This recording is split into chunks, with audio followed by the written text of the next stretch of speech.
were brought together, was on Mars, and then we were brought here to work as slaves in the mines. Okay? So we're still working for a paycheck.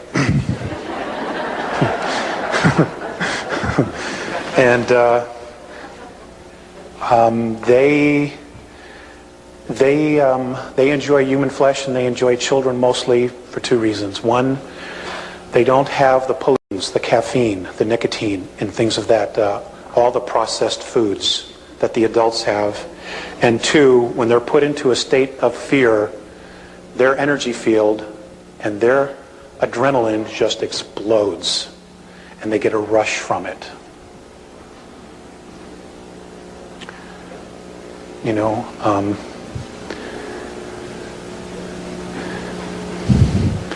know, be dedicated to family and be dedicated to each other, folks. That's the only way we're going to get through a lot of this. You know. Next question. You're welcome. Well, my adrenaline's rushing after that last statement. Alex, what is it precisely about the human mind that makes us so worthy to be feared and suppressed? What is it that's very unique to our 22-strand genetic makeup? And also, what is our free will compared with their free will? It seems to imply that, do they have free will in the same way that we do? Okay, is that it? That's that question. The second thing is you haven't finished the Earth changes yet.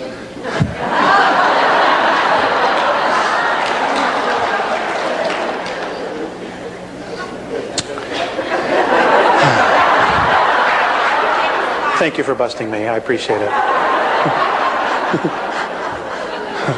Okay. As far as our mind, I don't really know that it's so much the mind as it is our extremes of emotions, our essence.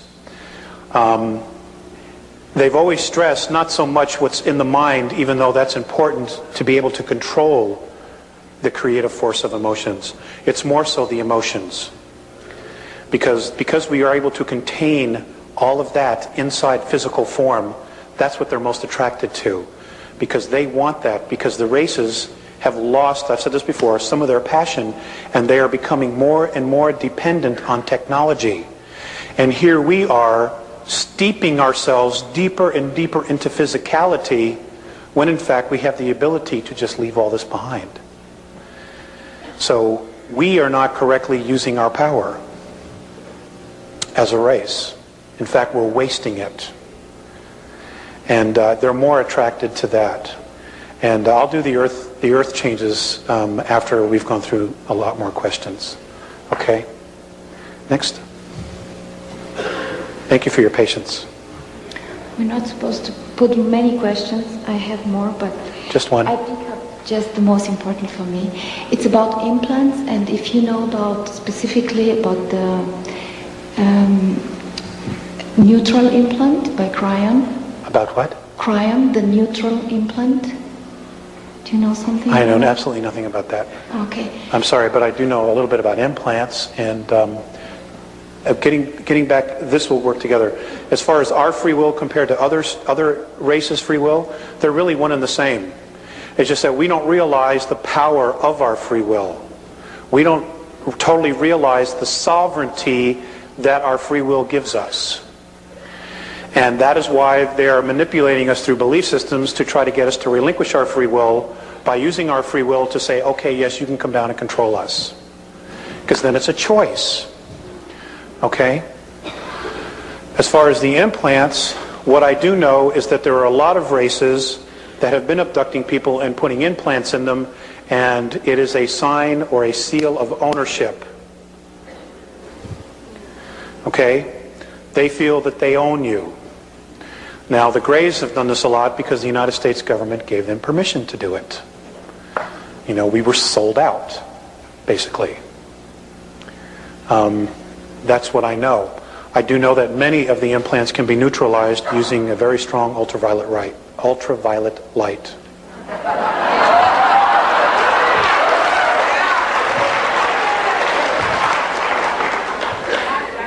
Anybody else?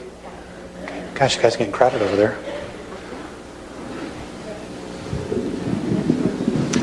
I'm sure I speak for all of us. She mentioned earlier that this was a treat for you. It's very much a treat for us as well.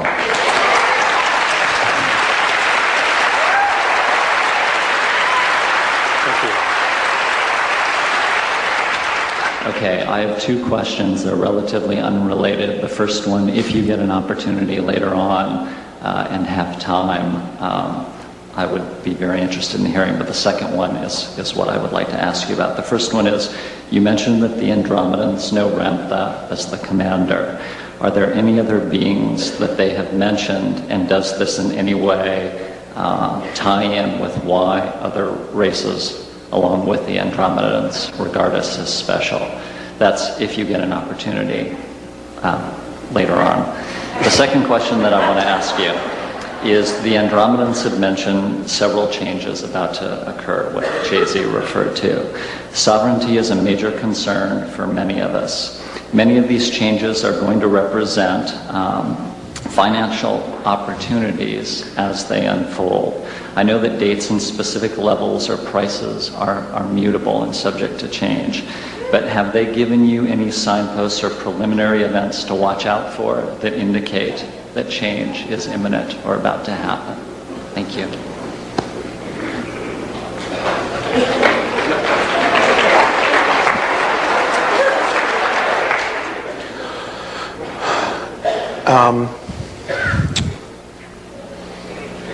The earthquakes are changes, are signs. The volcanoes are signs. When you start to see large groups of people resigning from world government, that will be your biggest sign that shit's about to hit the fan. Okay?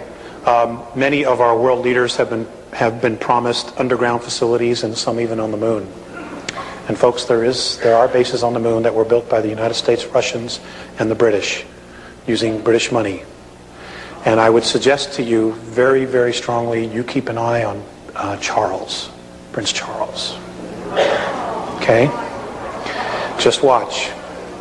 No, just watch. Then don't. Next question, please. Next question, please. When you spoke about the transition between going from fourth density to fifth density, how are we going to know that we made that transition? Okay, that's an easy question. Okay, we live in a color spectrum of 72 frequencies, or 72 colors. When you get to fifth density, there are 223 different frequencies and colors. You will see colors you have never ever seen before, and it'll be just like that. And you know you will be there. Okay? Yes, sir. I mean, when McDonald's has purple arches, then you'll know.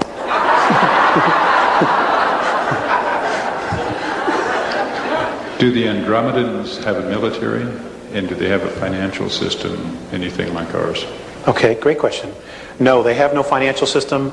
Everything that they create technologically is used for the advancement of their race. It is for educational purposes only, but it can be used in defense. No, they do not have an army or a military per se. They are scientists. What they do is they send their children to school from anywhere from 150 to 200 years. This is our time. Well, they live 1,000 years, 1,500, 2,000 years. And what they do is they teach their students all of the arts and sciences. They are literally PhDs or masters in everything. Then at that point, they have the choice as to what it is they want to do. And they can change their minds in a heartbeat and do something else. So they are given all the tools. Everything is for education. Nothing is for distraction. Okay, they would never conceive of creating television as a distraction. Never. Okay, everything is to help them evolve. And their science and their technology can be used in defensive purposes. Mostly the holographic stuff. Yes, sir. I'm wondering if you could elaborate on the Dracos and Hale-Bopp a little bit. What I have shared is really all that I know.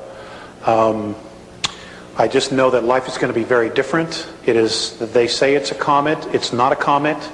I can tell you this, that it has split into two pieces, and both pieces are rotating, okay, around an invisible axis.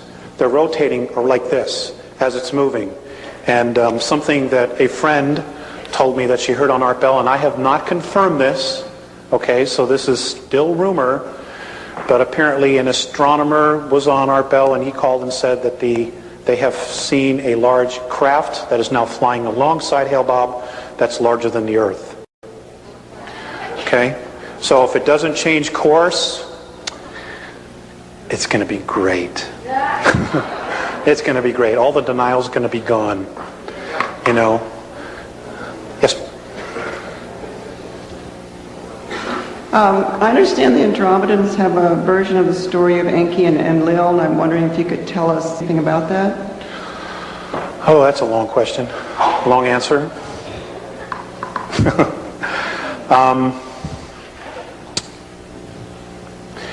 Actually, my understanding is that the two brothers have really warred with each other over a lot of other issues. We just happen to be one of them. I do know that Enki, what they've told me is that Enki was betrayed and killed, and that his body is literally buried in the face that's on Mars. Now, whether he's reincarnated or not, again, I don't know. But that's all I know. Basically, what we have to deal with now is Enlil. But fortunately, you know, truth is starting to come out about all that, and people are waking up and you know, realizing and seeing the contradictions in the Old Testament and even some of the contradictions in the New Testament, and they're starting to question, which is a very, very good sign. You know, Phaseus once said to me, "It is not so important what you believe, but as to why you believe it. And whatever your belief is, make sure that it is worth the depth of your commitment to it." And, you know, I think what we've done as a race is we've accepted a lot of things just on face value without truly investigating it or trying to feel it inside of us. And it's gotten us into a lot of trouble. For example, the Inquisition.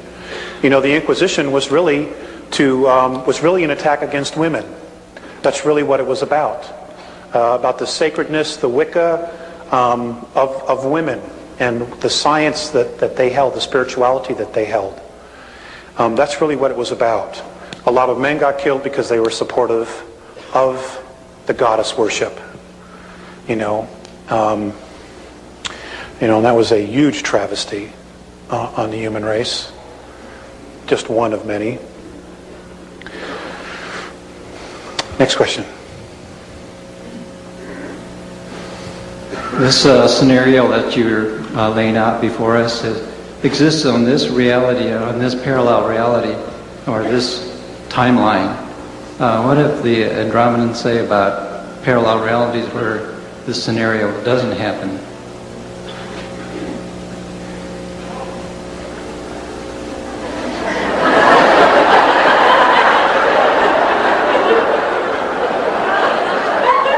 He's not going to like my answer. They haven't said anything. I know that there are parallel realities, and I know that Earth, that several parallel realities of Earth are already in existence in the higher octaves above us. I know that in one of the realities, the New World Order is already established and exists. And, you know, the Nazi flag flies over the whole world. I want you to know that as third density begins to implode, that all of those realities will be moving and merging into the one. Okay? Because the reality of which those two were created is the one we're on. And all the other ones will be returning to